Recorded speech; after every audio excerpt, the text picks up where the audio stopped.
Rupert Murdoch had no closer ally than Les Hinton at each other's side for 52 years. But now, like Andy Coulson, like Rebekah Brooks, he's gone. His departure from News Corporation is the surest sign yet that the phone hacking scandal is striking at the company's very American heart. On the broadcast tonight, spreading scandal, shockwaves from the Rupert Murdoch media empire scandal have now arrived here. Tonight, the Murdoch media scandal reaches America's largest newspaper.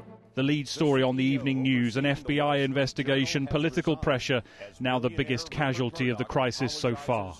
The entire British public is engaged, and I think what they're really concerned about, what they ought to be concerned about, is whether or not the American public gets engaged. Because if that ever happened, then yeah, I think then you really should start writing News Corp's obituaries. Les Hinton was the head of News International from 1995 to 2007, a key period in the phone hacking scandal.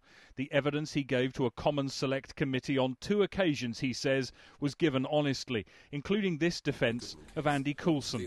Absolutely, that Andy did not have knowledge of what was going on. The question of who knew what hasn't gone away.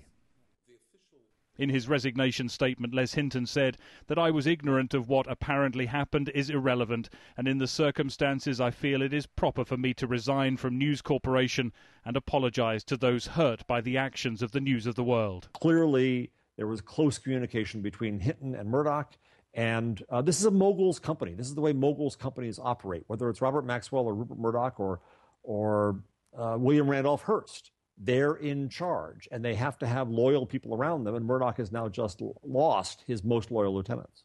Les Hinton is a U.S. citizen, and the question of whether any U.S. laws were broken, either by hacking of phones or bribes to police in the U.K., has reached even the U.S. Attorney General. There have been serious allegations raised in that regard in Great Britain, and there's an ongoing investigation there, as is appropriate. There have been members of Congress in the United States who have asked us to investigate those same allegations, and we are progressing in that regard using the appropriate federal law enforcement agencies in the United States. I apologize. The apologies are coming thick and fast, in person and in print. But America's eyes have now turned to this scandal. Some of Rupert Murdoch's closest allies have gone. Will it be enough?